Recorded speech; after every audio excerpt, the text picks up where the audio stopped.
Make sure we capture that. So typically we use the Zoom meeting format, but the good news is that we had so many registrations for this webinar, over 650, that I had to buy a new level of Zoom called Zoom Webinar. We're using these features, some of them for the first time. Jeremy, you're acing through the questions that have come in, so I think we're gonna do very well using this format. For all the attendees, I wish I could see where you are, hear about which institution you work for, but we won't do that. The chat function is disabled.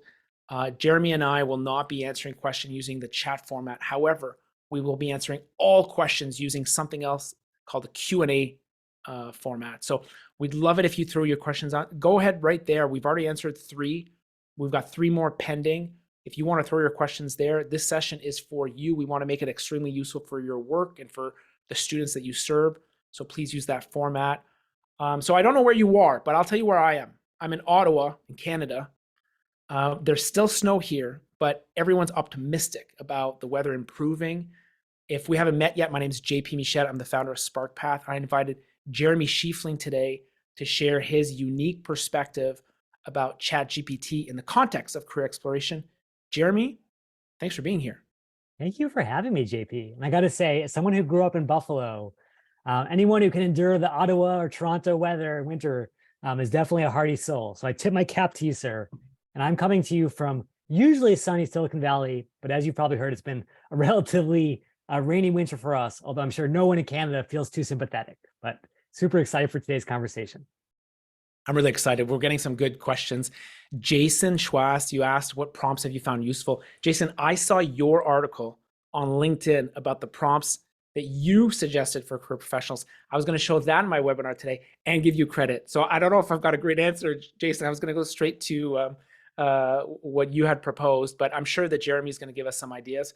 I'm also going to give you a practical demo of how our partner institutions who use our tools, how they're using ChatGPT. That was my inspiration for this whole webinar. So you'll definitely see that. So Jeremy, so far 245 attendees. I want to say a huge welcome to everyone who just joined us. Let me kick things off by sharing what's in scope and what's out of scope and for our webinar, just to have a focus in terms of our time, energy, and attention so that everyone gets the most out of this session. Jeremy, can you tell me how beautiful my screen looks when I share these slides? Thumbs up, thumbs down, how does it look? Oh, it looks gorgeous. Great, let's jump in. We're gonna share what's in scope, out of scope. We're gonna talk about sticky points, things that we need to be aware of with ChatGPT. We'll look at creative uses of ChatGPT specifically for career exploration, and we're gonna do a formal Q&A at the end. That being said, please use the Q&A function that is available on the Zoom webinar because we're going to be fielding your questions throughout. So please feel free to send them. If you want to share what you're learning on social media, we welcome that. We'll amplify what you're saying, what you're seeing. I'm also going to be sharing a recording of this for everyone who joined, as well as the specific slides I'm using. Why would you care about the slides? Well, in some cases, I'm sharing links and resources that you might want to follow up on. At the end of this session, I'm going to ask you, hey, what did you think? How useful was this? So I'll have a follow-up survey for you to fill out, give us feedback, tell us what you like, tell us what you don't like. Jeremy sounds like a really open person in terms of getting feedback and learning, and so am I. So I'd love to hear what you have to say. Jeremy, you want to add anything to this list? No, I love it. I see that we have so many amazing folks on the line, so let's just dive right in. Let's do it. In scope, we're talking about AI for career exploration and job search. We're going to be talking about AI prompting, which is another way of saying, what do we put in this ChatGPT machine to get the most out of it? What's out of scope? We will not be covering AI for essay writing, for plagiarism. We'll also only very lightly touch on AI ethics because we want this to be a practical session. I imagine that some of you have one-on-one meetings with students tomorrow that need your help, and we want you to have tools to use ChatGPT with them tomorrow. That being said, for these things that are out of scope, we have some resources for you to explore. Is that fair? All right. So I think one of the big draws to this event, Jeremy, is you. Folks saw your background. They saw your interest in career development.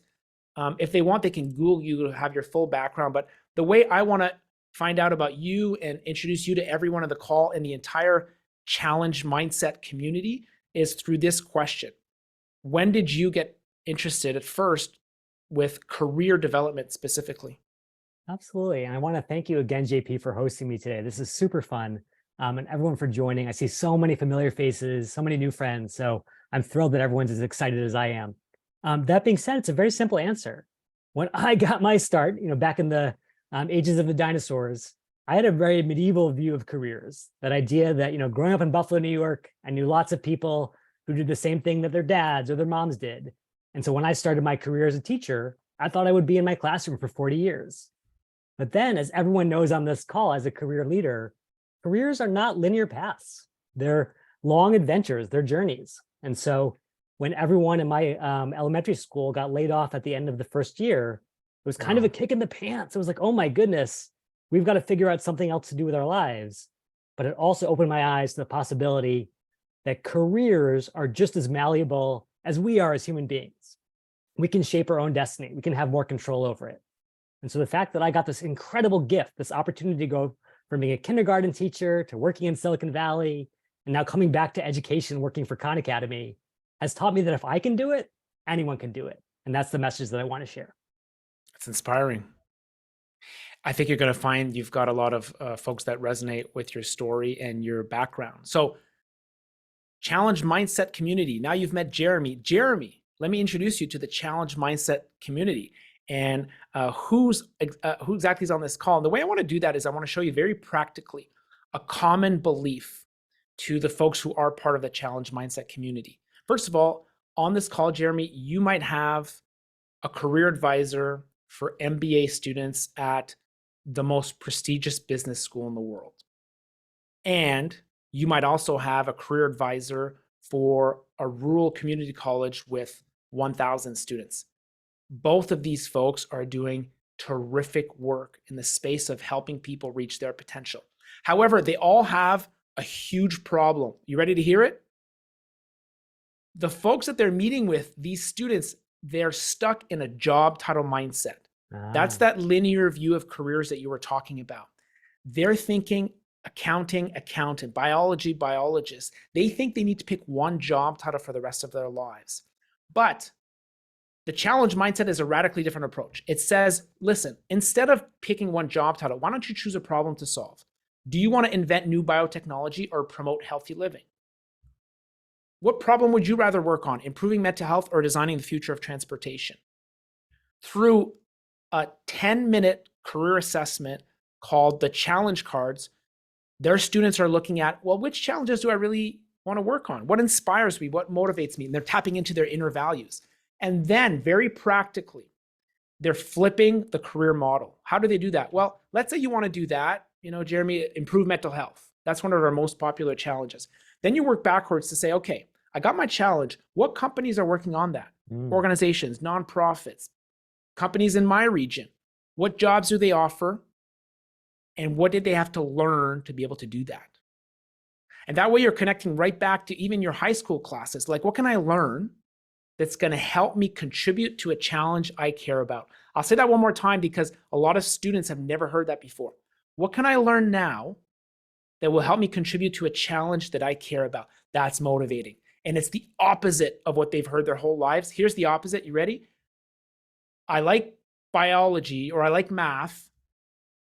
If I go to college, maybe I can study accounting and become an accountant, clearly. Hopefully a firm of accountants hires me. And then 10 years in my job, I'm going to discover the challenge I'm working on. Maybe I help companies pay as little amount of tax as possible. And maybe I hate that. Or maybe I love it. I don't know. But it took me so long to get there. What the folks in this community are doing, Jeremy, is they're flipping the model. They're starting with challenges first. Have you heard of this approach before? If not, what do you think about it? No, I think that's so great because I think one of the things that we've seen so much, especially with Generation Z, there's a discussion now about like they're feeling the sense of malaise coming out of COVID, the sense of a blasé approach to their career. They don't have that inspiration, that spark, that challenge, as you call it. And I love kind of throwing down the gauntlet and saying, hey, there are so many big things to work on in this world. Let's get to it. That's it. Good summary. And One thing that I found difficult and that the whole community found difficult, Jeremy, is how do you do this research? See this process? People love this process. Students love it. But we were Googling. Guess what? Folks are not Googling anymore. They're using ChatGPT to do this, and it's faster, it's more powerful. And that's what I want to demo in 10 minutes. I'm going to show you how I do it. And I'm actually going to ask you for your advice, Jeremy. Like, how would you do it? What do you think about my prompts? You might have some feedback for me. So the story for me is I invented this in 2017. Now there's 30,000 decks of cards in the world. When I mean decks, I mean the physical version. It looks like this. We have a digital version that 50,000 students have done. 100 schools are subscribed to that. And this has been featured in NACE, NCDA, TEDx, Forbes. And at the end of this session, for anyone who's new to this, that hasn't never heard about this, I'm going to do a giveaway of a free deck of cards or a pilot for the digital version. So I hope that someone will take me up on that. Usually somebody does. Okay.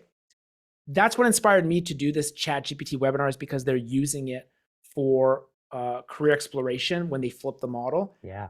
Tell me about your story though. You got interested in this. You know, something happened with you and you said, wow, this is a useful tool that I might need to use more often, that other people need to use more often. How did it happen for you? Yeah. So I was pretty lucky. Back in October of 2022, OpenAI had approached Khan Academy and said, hey, we're coming out with GPT-4 in a couple of months, but we're really nervous about what the world's reaction is going to be. Is it going to be like, hey, this thing is an amazing thing, or is it going to be a threat? And so we want to partner with organizations that, like you said, are taking on big challenges in the world to show that AI can be applied for good. And so I got a chance to play around with GPT-4, and I was like, you know what? This is doing stuff that I wish I had had back when I was a student. It's able to be creative enough, analytical enough, and personalized enough to really help us break through whatever challenges we're facing. And so I kind of was starting to think about it, like, wait a second, what if we could give every student in the world, every job seeker in the world, not just their own personal driver like Uber or their personal shopper like Stitch Fix, but actually their own personal guardian angel to guide them on a great path in life. And so I think that what I'm excited to help show today is how exactly our career coaches and our career leaders on the line can do that for their own students. I'm excited too. There's one more thing we need to do before we get there. Yeah. And I want folks on the call, 363 people. I want you to think about some of the other people on the call. We've got folks here that they would love to talk about AI ethics. And we've got folks here that do not want to talk about that at all. We're going to do a brief 2 minutes on that right away. But I've determined that this is out of scope for today's call. We want to go to the practical tools instead. So we got one question here that says, can you please get to the ChatGPT for careers? Like, let's get to it. One more thing. Okay. One more thing is, let's talk about that for a second, and I'm going to start by asking you, Jeremy, what are the things we should be concerned about using these tools, and what are the fears that are overblown?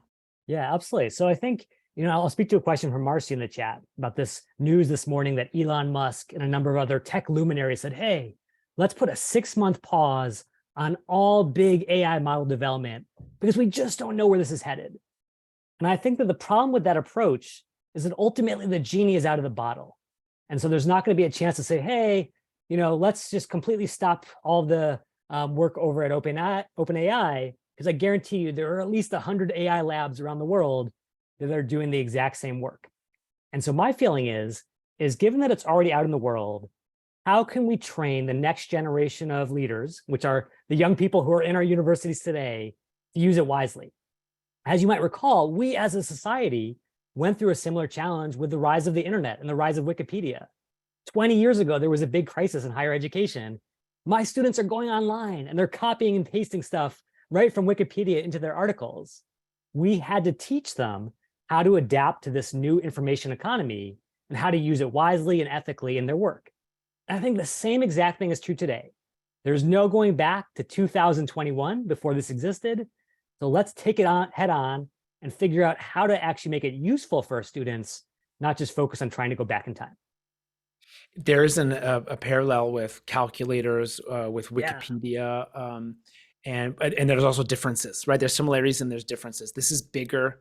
This is more complex. The implications are bigger. And it's a fascinating story to watch. I mean, I found out about your work, Jeremy, in a NACE thread. NACE is a community, is a trade association, National Association of College and Employers, that's very powerful in the career development community. It's a great resources. And I learned a lot from that thread of watching folks. And there's even a few resources that I saw that might be useful for the group here. So this list, I asked permission from Chris Masiek, who put together a list of AI ethics resources and articles.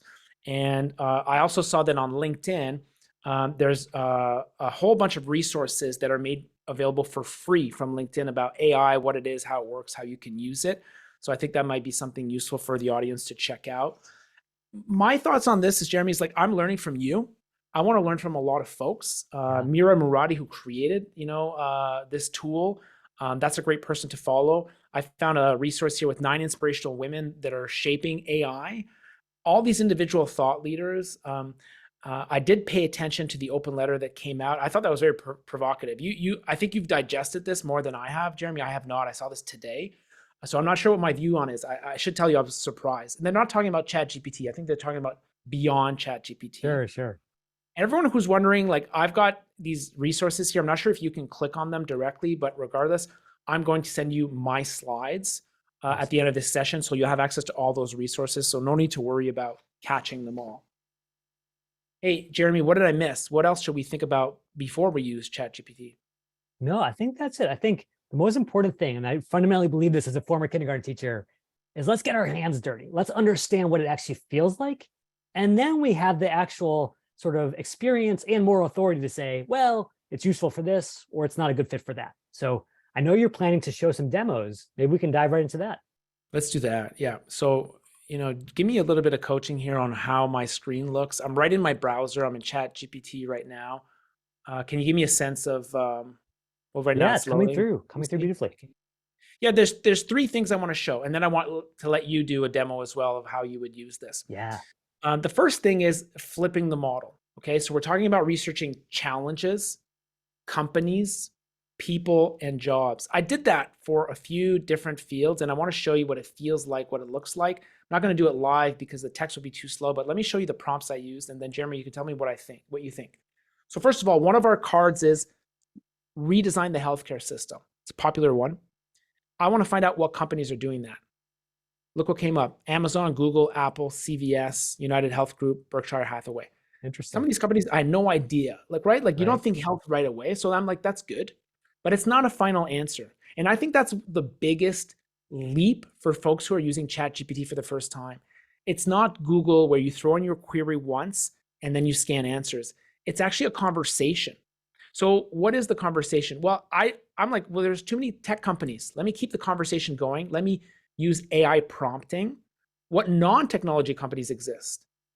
Okay, then I got some big ones: Walmart, Walgreens. Okay, well, these are big machines. I kind of felt like, what about nonprofits? Now I got a list of nonprofits working in the healthcare system.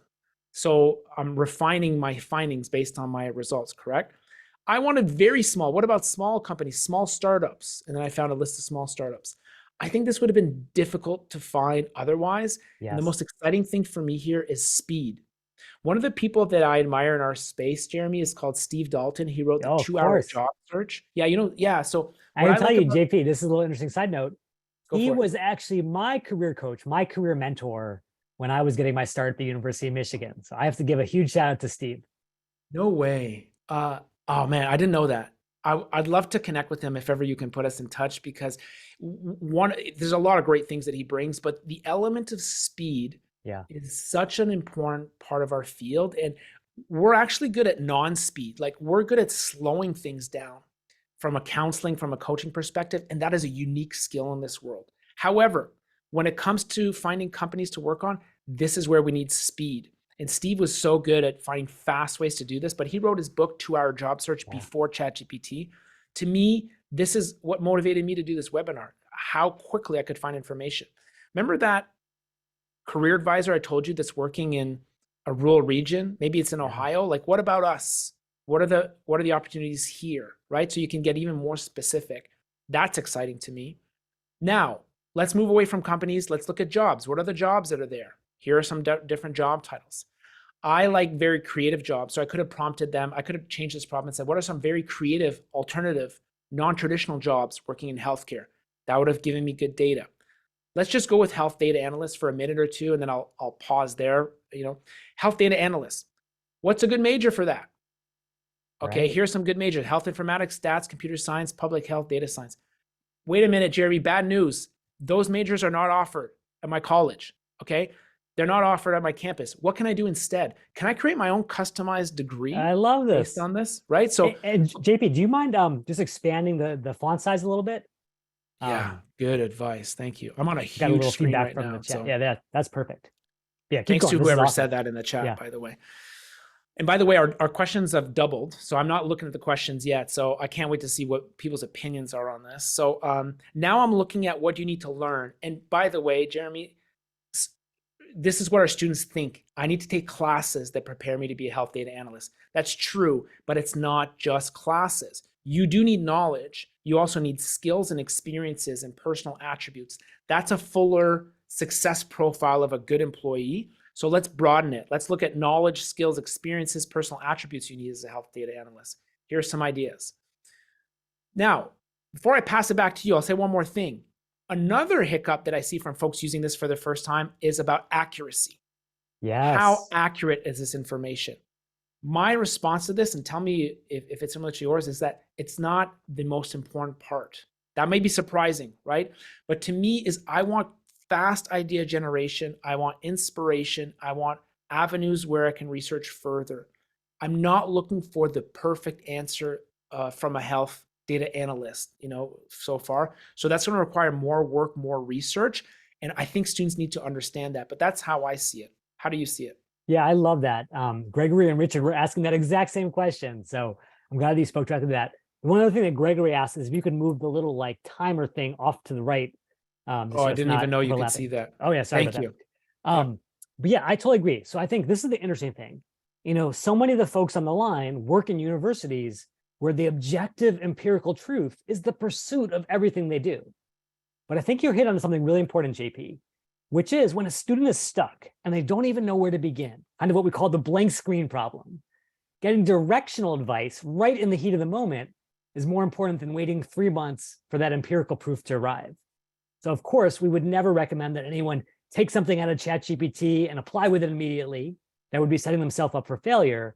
But if you want to get set up for success, being nimble, getting new ideas, running with that can be a really good way to get unstuck and get moving towards where you want to be. That sounds clear to me. However, I think career advisors might have a role to shape expectations because Yes, someone might yes. expect, if a student shows up to this and expects the accuracy level of Wikipedia, which is very, very high, isn't it? Yeah. Like with Wikipedia, because of the way they I think, yeah, the crowdsource. research now says it's actually more accurate than the Encyclopedia Britannica, which shows the power of crowds. Exactly. They've built good systems and good communities for accuracy of information. So this is different. So is there something, in your opinion, that career advisors can say in their ChatGPT workshops, in their one-on-one introducing this to students, that reflects what you just said about this is not, the be-all, end-all, black and white correct information, but it's to help with the blank screen, problem. It's to help with directional advice. It's a jump start. How do you frame that? Yeah, from actually having a chance to be a career coach at the University of Michigan several years ago, and I see my good buddy Randy Alberts on the line. Hey, Randy, go blue. I definitely realized that like any kind of abstract advice that we as career coaches gives to students goes in one ear and out the other. So if you say, hey, here are the rules of thumb, here are the principles, they're like, yeah, yeah, yeah. But if you can give them concrete examples, and so I think you could start to say, hey, imagine walking into an interview, you got your dream interview at Google, and the Google hiring manager pulls up your resume and says, hey, tell me about that incredible AI product that you launched during your job over at OpenAI. And you're like, wait a second, I've never worked at OpenAI. I've never done any of those things. I have no experience in this field. And then you realize your whole resume is riddled with AI hallucinations. Imagine what an awful experience that would be. So I think if we can start to paint a picture of here's the dark side of just sort of going with it willy-nilly, but then imagine feeling that you can actually find a job that's meaningful for you, not just to get your first gig and pay off your student loans, but to actually live the life that you want. I think that can feel tangible and exciting, but also with the clear caveat that you don't want to go 100% down that rabbit hole. What do you think about that, JP? Makes sense to me. Yeah. And I think that just with a few guiding words and guiding principles, that'll be enough for students to get it. This is different. It's not like researching. And by the way, like they were just in the classroom, right? Like they were just, Yeah. it was about, you said that for our audience, right? There are institutions where it's about accuracy. The students, it's about accuracy. So shifting the perspective there. And I think that will help them get the most out of the tool. Let me just show a couple more things, and then I'll hand it over to you because I want to see how you use it. Actually, we should break between me and you to answer some of the great questions in the chat. But the other things I wanted to show was that, at the end of the day, as we're looking at that order of flipping the model, like what's the fastest way to get a job as a health data analyst? I like the word fast because it might give us some new answers we hadn't thought about. I didn't like the answer, Jeremy. And that is an important experience as part of ChatGPT, is like a lot of the times I don't like the answer. So what do? I give another question or a modified question, right? So now I'm like, what I meant was I was only interested in the practical experience component. So now it focuses on practical experience. What's the fastest way to get practical experience as a health data analyst? Now it gave me some ideas, so I wanted to add that prompt. Another example I wanted to share was that sometimes you get a student that has the job tunnel mindset. They're focused. They want to be a journalist.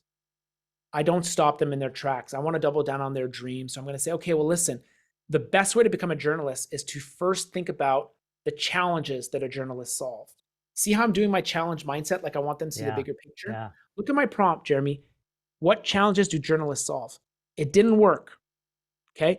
It says here, journalists solve a variety of challenges. And this came up with a list of tasks and responsibilities, which is not what I wanted right away, right? Like I didn't want that. I wanted something from bigger picture. So I changed the prompt. What service see, I didn't even type this correctly. What services or what service do journalists provide to the public? Oh no, that's not bad. They hold power to account by exposing corruption. Ooh. They promote diverse perspectives. They inform the public. They speak to public discord. They uncover the truth. Now this is challenge mindset stuff. Now this is big picture stuff. You can imagine where a career advisor would take this coaching session, knowing that I don't know who's in front of me. Are you a journalist who wants to do number 1 or number 6? Because everything that's going to happen after that will depend on that answer. So, hey, I'm going to take advantage of having you here because of your experience. Give me some feedback on my AI prompting. What did you like? What can I do to get better? Yeah, so let's do this. I'll give you a little feedback and then let's just dive into the questions. I feel like we have this rare gift here, JP, which is we have the absolute best career leaders in the world all together, and they've got so many dynamic questions. So rather than us try to script it too much, let's just go with what they're excited about. And I'll just say, like, general rule of thumb, JP nailed it, because there are 2 things I think people go astray with when they start playing with these AI models. Number 1, exactly like JP called out, they have this Google mindset from the last 20 years of click, copy, and paste, as opposed to having a real dialogue, a real back and forth, kind of like you would with a great career coach. And they're not Randy Albert level great, but they're good enough, as JP said, to get you started. So that's the first thing. Then the second thing is specificity. The more information you can feed the system, the more it can personalize the results. And that's really the holy grail here. Doing career support at scale that's still personalized and not generic. So there were a lot of questions like, hey, JP, those are all North American companies. Well, if JP had put in focused in New Zealand or focused in the EMEA market, he would have gotten much more specific results because he would be giving the model what it needs to provide a specific output. So specificity plus dialogue equals success when it comes to ChatGPT. Specificity plus dialogue. Okay, now you're giving us a formula. I'm going to work on that. I like that. We've got 21 questions answered, 21 open. Can I dive into one right now? Let's just go right into it. Yeah. Jennifer says, do you find that you get the same output each time? I think you just covered that. Specificity, dialogue, you're going to get different answers. What about different people? And I do want to speak to, I think what Jennifer is getting at is if you run the exact same prompt, you may get different answers. Because the way that the model works is it's statistical. It's not actually saying this is the definitive right answer. Every individual letter, every individual word is just guessing. This should be the next letter. This should be the next word. And so because statistics has a certain amount of randomness baked in, you may actually get different answers each time. But it will typically cohere around a core idea. That's interesting. So Laura asked if it's very US focused. I think you covered that because we are in the US and it is searching things in the US. But I do want to call this, JP, which is that people were asking, where's this data coming from? What's it drawing from? And it's drawing from the open web as it existed in 2021. And one of the big problems with the open web is it tends to be very English, very US centric. And so because it had access to more of that, it tends to lead with that as the default. But you can overcome that default with the specificity we were talking about by saying, this is the exact region, this is the exact geography I want to be focused on. And Gabriel asks about New Zealand. Can I add, Jeremy, with no guarantee? Like, you might do this in a small enough region and it won't work, correct? Like you've run into walls, right? It doesn't work in all cases all the time, correct? Yeah, so there are definitely places where it kind of runs into an edge case where it says, like, hey, as a large language model, I don't have access to that. But I would suspect, as long as there are a couple of websites out there that are like great employers in New Zealand, New Zealand's top, journalism organizations, it's probably scraped enough of that to at least start to give you, again, that direction, if not the precise perfect answer. Gotcha. Okay. So next, I've got a question here. Do you want to cover a question you want to cover, or do you want me to take the lead on this? Yeah, let me ask you a couple questions. So let's see here. I love this question from Rich. This was very early on, but I thought it was such a juicy one. What is your best dream for ChatGPT? And JP, you've got such an interesting background. What would you love to see the next generation look like? To me, I'll share the story I shared with you before the call started. Some of you who got here early did this. I think the folks on the call, some of you are responsible for taking someone who could maybe make $50,000 or $40,000 or $30,000 after their undergrad and giving them the first starting salary of $50,000, $60,000, $70,000 over a 40 or 50-year career. What's the difference in salary that could make? Is it 1 million? Is it 2 million? Is it 3 million? Sounds like a lot, but put it in a Google spreadsheet. That's what it looks like. That's the impact you have. And the folks on this call, Jeremy, one thing they understand is equity. Yes.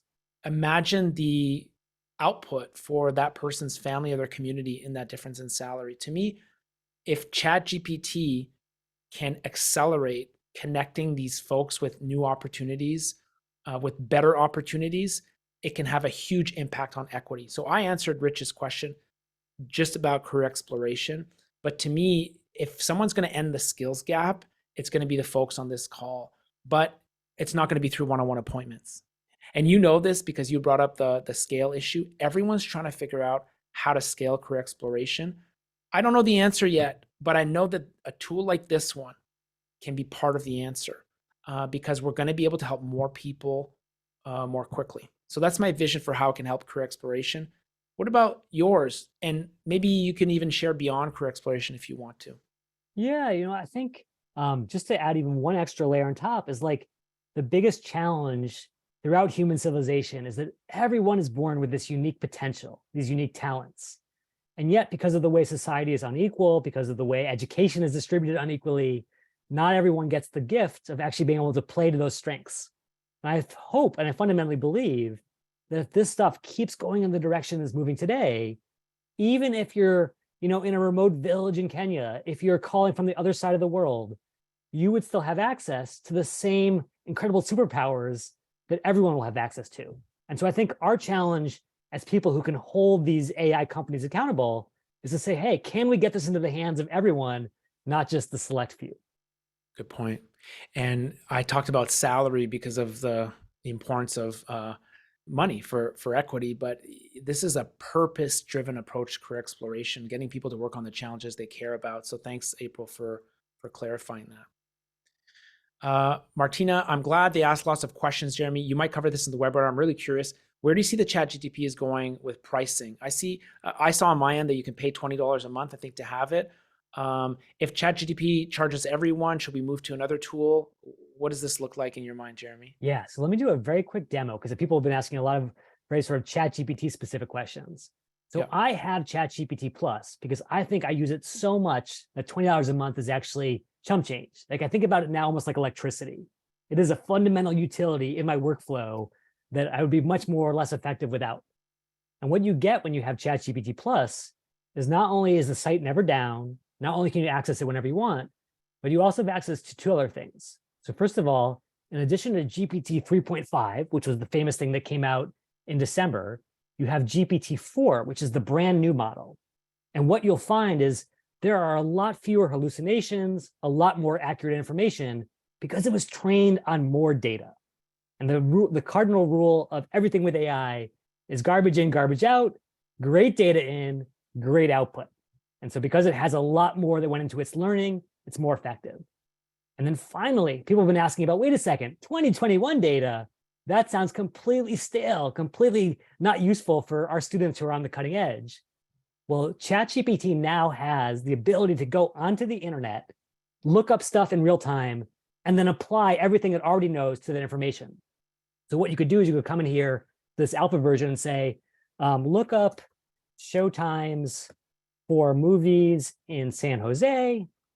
And instead of just giving you an answer from 2021, it'll browse the web, it'll search for the right movie information, and then it will spit that out. So I highly recommend that folks who are really excited about the space may want to get their universities or their partners to cover it because it's well worth your while. It's the first time you use the word hallucination in this context. Can you tell us what that means? Yeah, so the hallucination goes back to that specificity point. So for example, when I was demonstrating this to the amazing career folks at UBC today, I took someone's resume off of their LinkedIn profile and I said, hey, please generate some interview questions and answers based on this actual resume. But because the resume was fairly bare bones, all of a sudden ChatGPT was grasping for straws. And it started saying, this person drove a 30% increase in engagement at this company, even though no such thing ever happened. And so I think that's why it's really critical to do two things. Number one, give ChatGPT as much information as you can so it doesn't have to grasp at straws. And number two, always look at everything you get with a grain of salt, because you don't want to lead with something like that out on your resume or your interview approach if it ultimately throws you under the bus. Makes sense. What you said about electricity is provocative, okay? Because it's necessary, it's required. I remember the invention of the internet. Brian Gumbel on Good Morning America, the first time he talked about an email address or the internet, he looked clueless. He looked lost. What is internet anyway? That's a funny question today, right? Because it's what you just said. Now it's electricity. Now it's a required part of your work. And it sounds like you personally have made the decision that that's what ChatGPT is for you. So that's what I find is very interesting. Now, we got a question about the growth of ChatGPT. Nick White is asking about, what was it? Sorry. I just responded apps? to it. So what Nick was referring to, he was asking about, wait, about all these plugins we've heard about. So you might have seen a news article last week that said, all of a sudden, OpenAI is partnering with Expedia and Kayak and all these different players to have plugins. What that essentially means is, in addition to its 2021 training data, it can now go to the Expedia inventory and say, aha, we know that vacations on the French Riviera can be really powerful for these reasons, but here are some hotels on the French Riviera that are currently running deals. And so it's bringing those two data sets together. And the perfect example of that is what I just showed. That alpha model was able to go onto the web, go to Fandango and pull in the showtimes, and then incorporate what it knows about, good movies and things like that to give final recommendations. Thanks for that. You're about to show us one of your tools that you developed. And before you do that, can you just speak to, like, what if the tool you're about to show us, Jeremy, is so good and it overpromises, over-delivers. It helps students create resumes that make them sound like senior executives with 10 years of experience. Yeah. Well, I mean, my opinion is that 90% of students will, no, I can't write, I can't do that. I can't write it. It's not the truth. But some other students that are at this for the first time, they're not sure what the game is for resumes. Maybe they will embellish things a little bit. Like, any warnings that you want to share about that? I don't know if you want to call it honesty or integrity, or maybe we could frame it as a student prompt that might help, and then show us your beautiful machine. Yeah, absolutely. And I actually dovetail nicely with this great question from Gina. I'm so glad Gina asked this, because I know everyone's thinking at the back of their minds, wait a second, does this mean that career advisors are now obsolete? Or is it actually a complement, not a substitute? And Gina, I know I'm a little biased because I also used to be a career advisor, but I fundamentally, when I put my hiring manager hat on, I lead the marketing team at Khan Academy, we're hiring all the time. When I look at the output, I say this is serviceable, this gets the keywords right, it matches the algorithm, but it's not inspiring. It doesn't motivate me to want to get to know you. And I think that's where a really great career coach comes in, to help someone not just not just avoid making mistakes, but to actually put their best foot forward, to relate to other human beings in a way that AI may never be able to understand. And that human spark, that human chemistry is something that I really feel is unique to the folks who are on this line, not just to an algorithm floating in the ether. Great. Thank you. Is it time? Oh, to show the little demo? Yeah, I'm happy to do that. So Would love to. here's the thing. I want to be really clear. I am not a computer science major. I am not a programmer. I am a humble marketer in a nonprofit who used to be a career coach. But the beautiful thing about all these tools is that even we, the non-technical amongst us, have the ability now to leverage this in really powerful ways. And so as an example, I basically hooked up a simple Google spreadsheet, which you probably use a million times a day if you use Google Docs in your organization. And I basically taught it to really focus on the things that might matter. So in this case, JP, let's say, what would be some top priorities for you when it comes to looking for a great job? Let's say you decide, you know what, I'm going to sell my business and I'm going to go back and launch my second career. What would matter to you the most? I want to find challenges to solve that inspire me, or even companies to work for that inspire me. Absolutely. How about like compensation, work-life balance, access to creative opportunities? Like what else? Yeah, maybe something that gives me an opportunity to learn. I love learning, so I want to learn, and I want that learning to be useful for the organization. Yeah, and maybe opportunity to make an impact. Great. Okay, so what you could then do, and I know this is not your actual resume, but I'm going to post in just a sample CV. And what it's going to do is it's basically just going to feed it right back to ChatGPT and say, hey, could you start to put together a list of opportunities, just like JP was doing in his example, that might be a really good fit for my particular interests? And it's going to rank them, not just based on, hey, this one's a good fit occupationally, but actually based on which ones sort of meet his criteria, like what he's looking for in his life. And so, director of marketing, growth marketing manager, this is actually my resume, I have to confess. But you can see it's ranked by inspiring challenges. Aha, growth marketing, that's probably the most challenging thing you can do in the entire marketing field. Opportunity to learn, director of marketing, opportunity to make an impact, you have your average of ranks. And then for each of these, you might be able to dive a little deeper. So just play it along a little bit here, JP. Of these roles, which one might be intriguing to you? I want to play along, but my mind's blown a little bit. So you're going to have to tell me, what is this? You're showing me a Google sheet? Yes. Did you make this? And how does it work?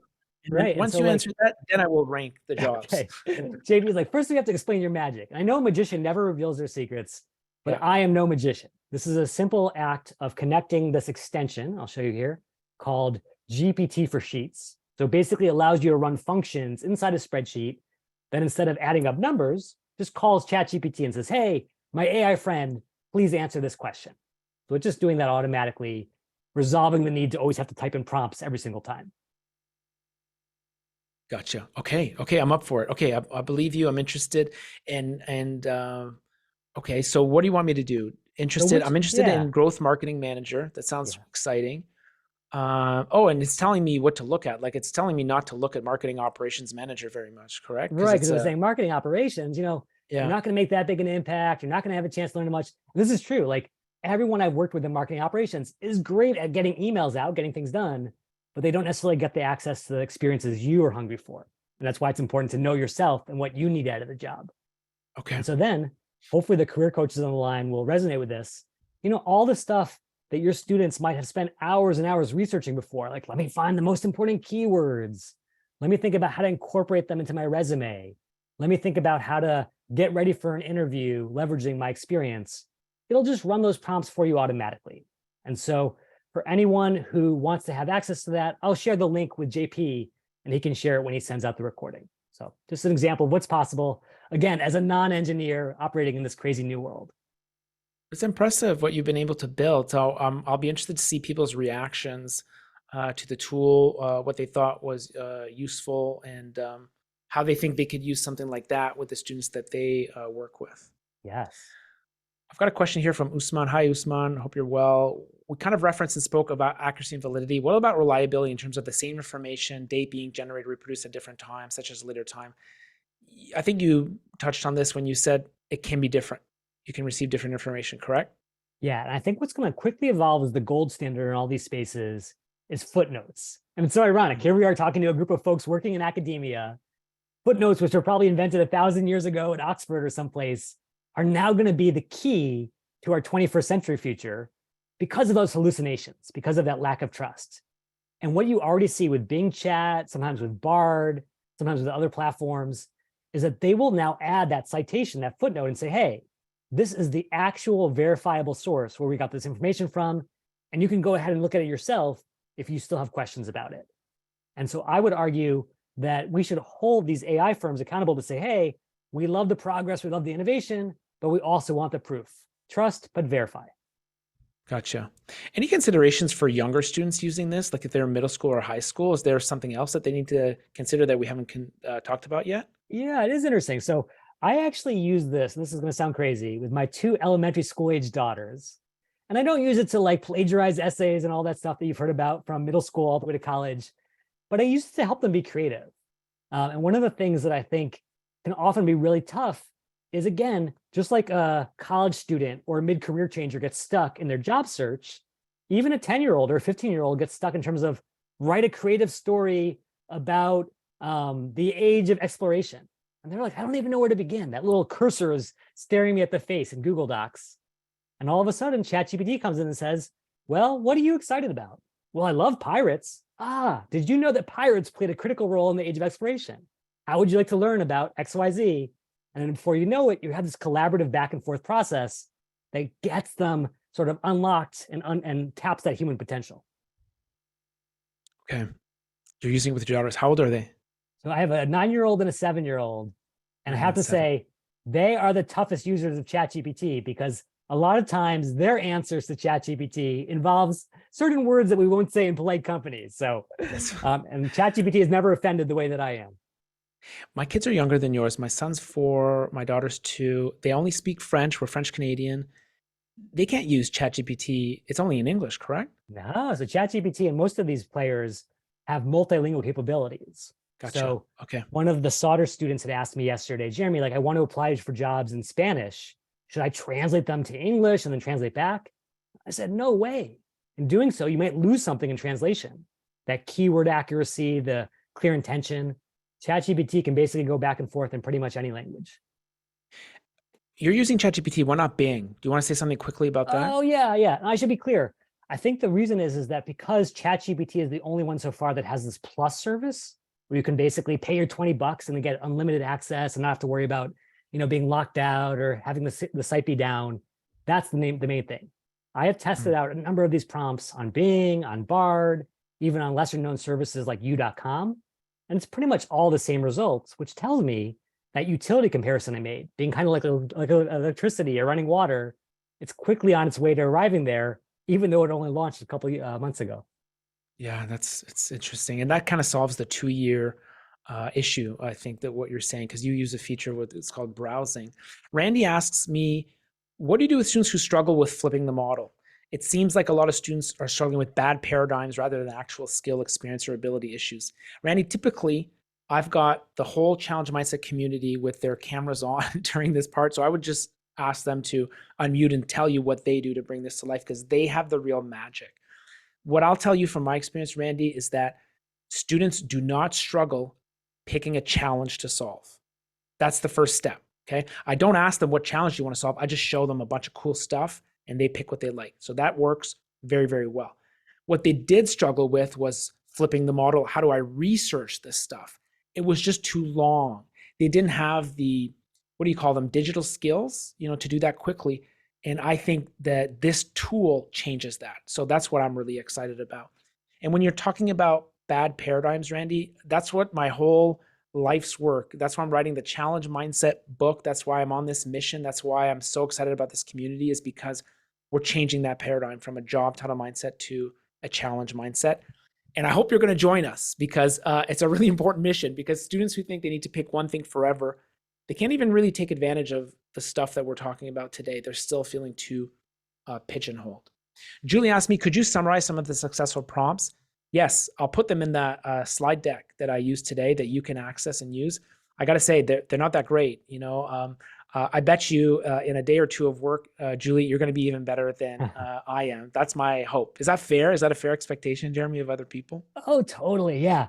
I really believe, and this is going back to my kindergarten teaching days, that just like playing, in the sandbox, if you can get your hands dirty, you're going to learn so much faster than just watching someone else do it. So I hope everyone else is already tuning out there in webinar land saying, you know what, this is great, JP and Jeremy, but I'm already off to the races. That's my hope. Me too. That people are literally logged in right now. There's a part that we haven't talked about because I like career exploration, and we only have like about 8 or 9 minutes left on the call. But another part of the work here is getting a job. It's writing resumes. It's application letters. It's getting ready for informational interviews. You did a session like last night and this morning. Is this something that came up as well? And is there something that we need to add to talk about specifically job search strategy once you know what you want to do? Yeah, yeah. And so you could imagine it kind of flows naturally from there. So I'll just show a very quick demo. You might say, okay, here is my ChatGPT window. I'm going to switch to our traditional model. And I'm going to say, I really want to get this job. I'm going to paste in a job description. And then here is my CV, paste in resume.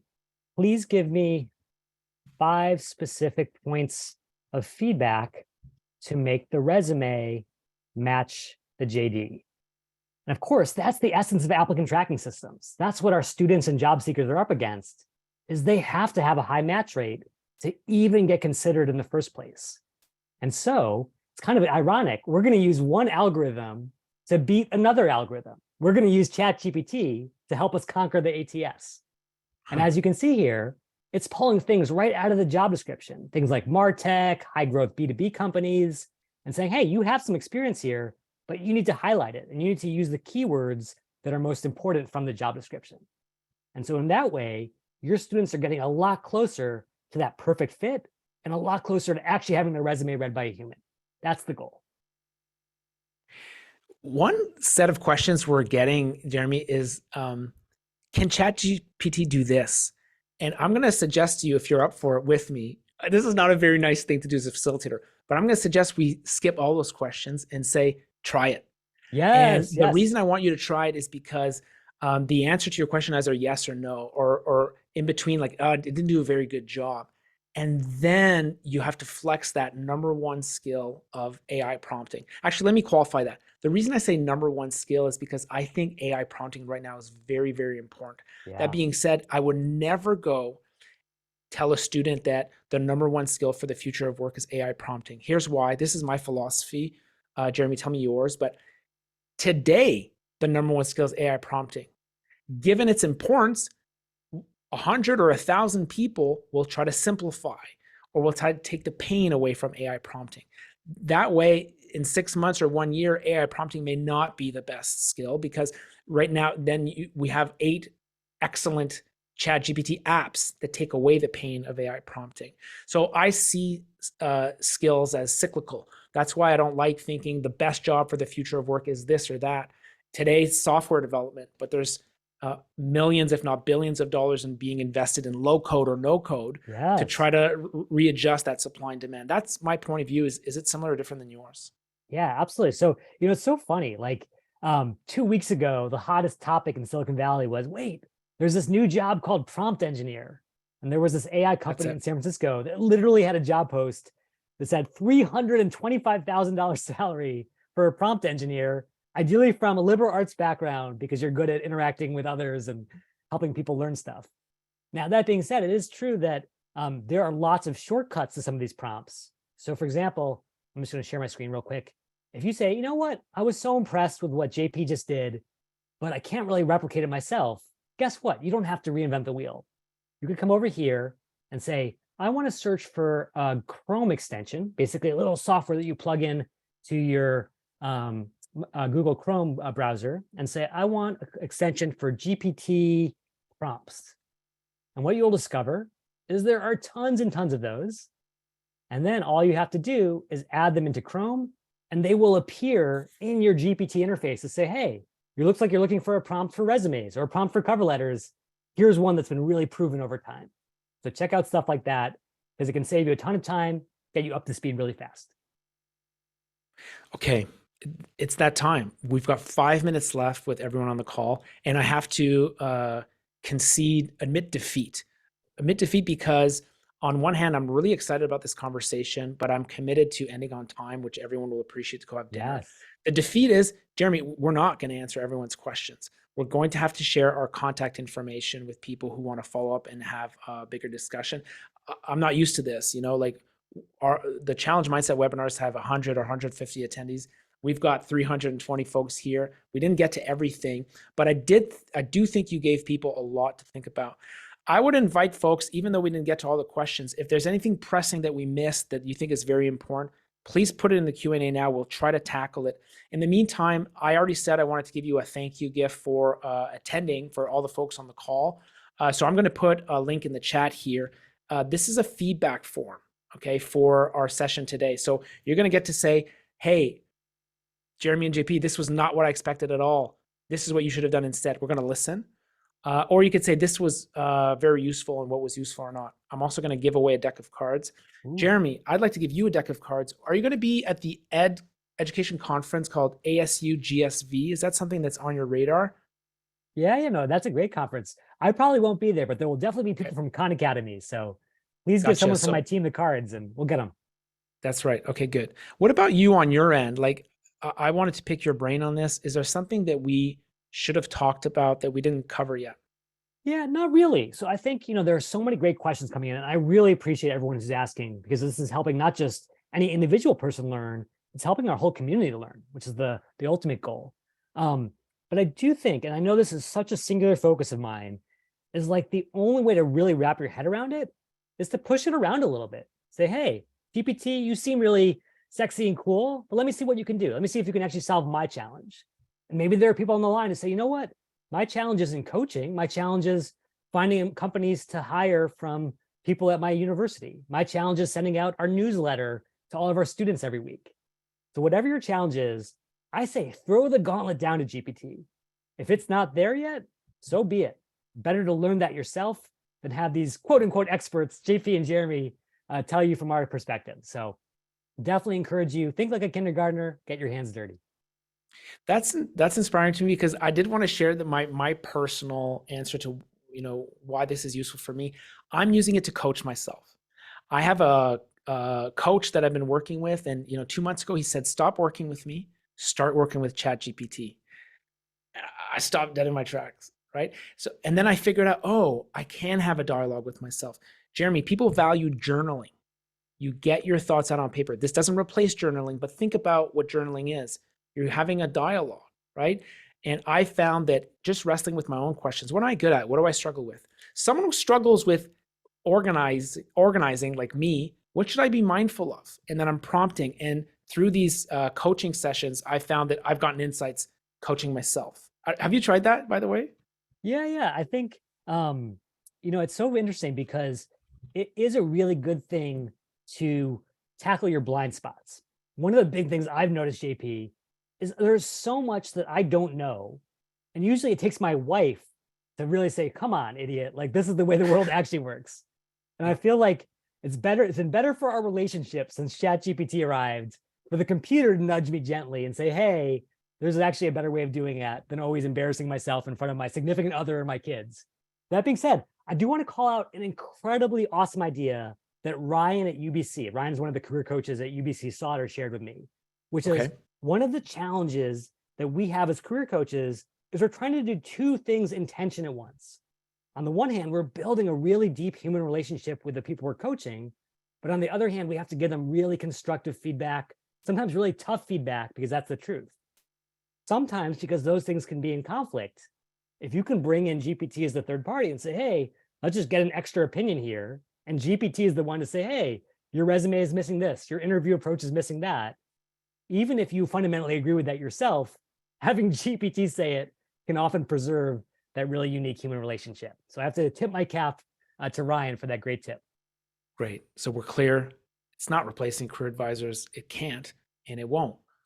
But you almost made it sound like a third person in the room when you said that, which was an interesting way of looking at it. That's right. I think my wife is starting to get suspicious. She's like, "You're talking about GPT quite a lot these days, Jeremy." So hopefully it never gets to that point. So, hey, we'd love your feedback. We're thrilled that you're exploring this. You're doing it in a mindful way. We've gotten some great questions. Please give us your feedback on this session. Jeremy, I'll share this feedback with you as well. This was a ton of fun for me to do this webinar with you specifically. I know that you have one link like for your chatbot that we should be looking at. Is that something you can plug in, or do you want me to send that to attendees Yeah. So tomorrow? I'll just include it with the recording that you send out. And that way, if people Yep. want to use CareerBot or have other questions, I'm always happy to answer afterwards. Good. Huge thank you, Jeremy. Look forward to the day we meet in person, but thanks a lot for investing your time in this group. Thanks everybody for coming. Looking forward to seeing you next time. Thank you. Cheers, everyone.